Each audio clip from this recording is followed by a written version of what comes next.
Nós pertencemos ao Senhor, somos de Deus. Olá, paz e bem.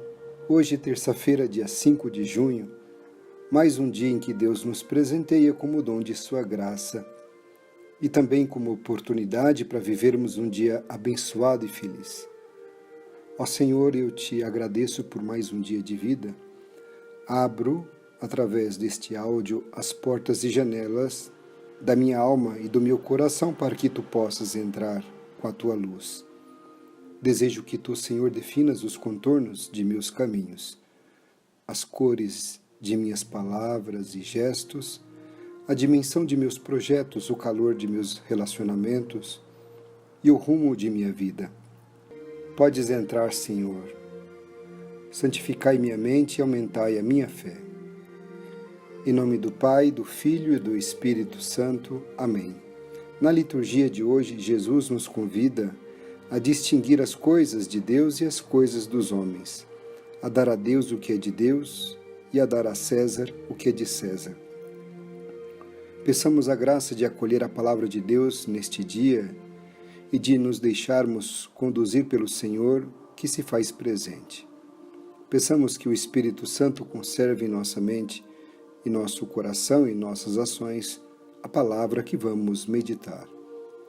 Ó Divino Espírito Santo, ensinai-nos tudo quanto Jesus nos ensinou. Dai-nos inteligência para entender, memória para lembrar, vontade dócil para praticar e coração generoso para corresponder aos teus convites. Amém. Convido você, meu irmão, minha irmã, a escutar atentamente o texto do Evangelho de hoje, Marcos capítulo 12, versículos de 13 a 17. O Senhor esteja convosco, Ele está no meio de nós. Proclamação do Evangelho de Jesus Cristo, segundo São Marcos. Glória a vós, Senhor.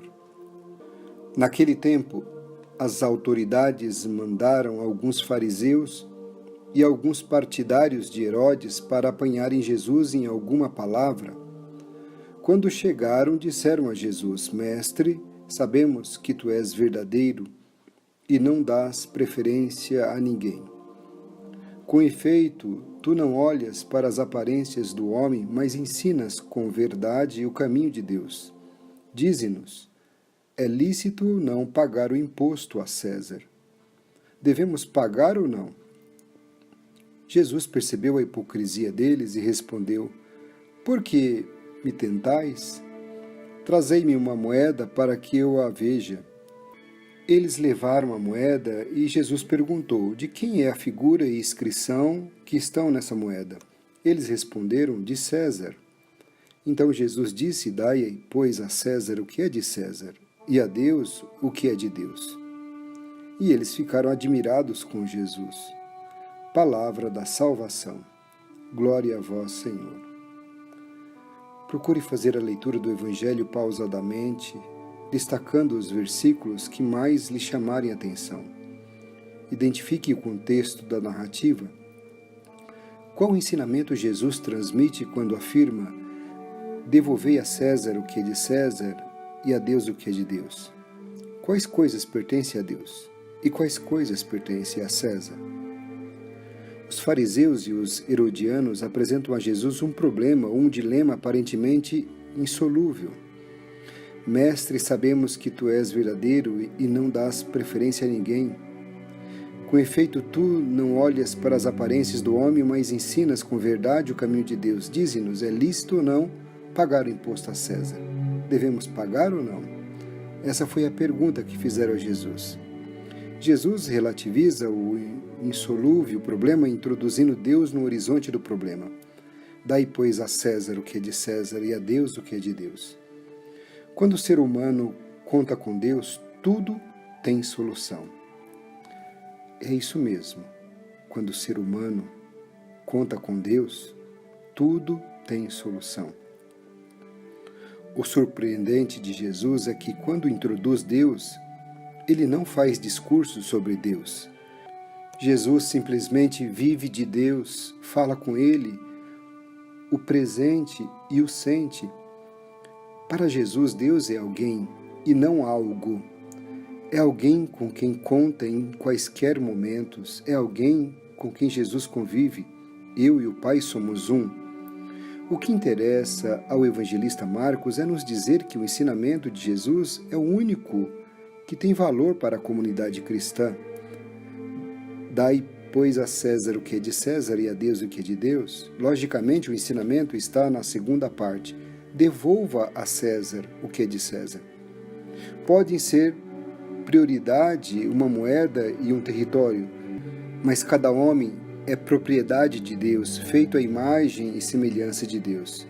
Devolva a César o que é de César, diz Jesus, mas somente devolver o que é do César, e não tudo o que o poder pretende com todo o seu aparato coercitivo.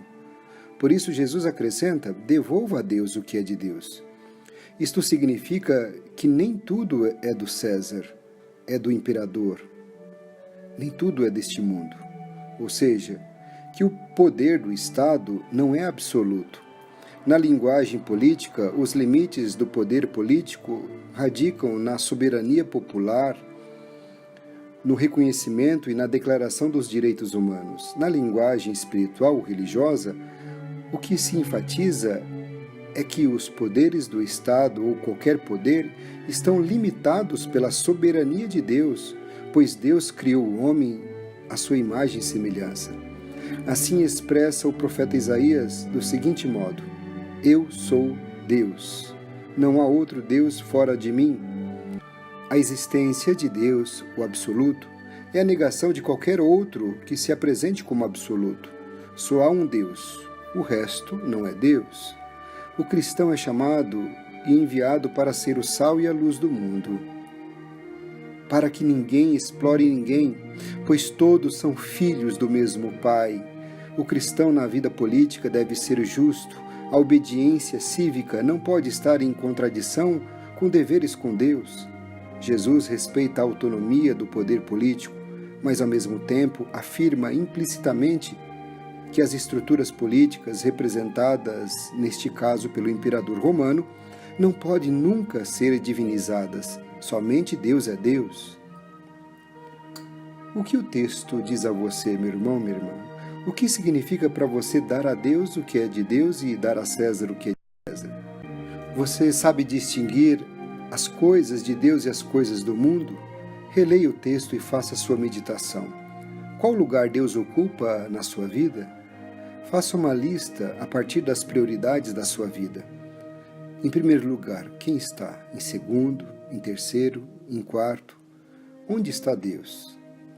Se não estiver no primeiro lugar e presente em todos os outros momentos, alguma coisa está errada e deve ser revista.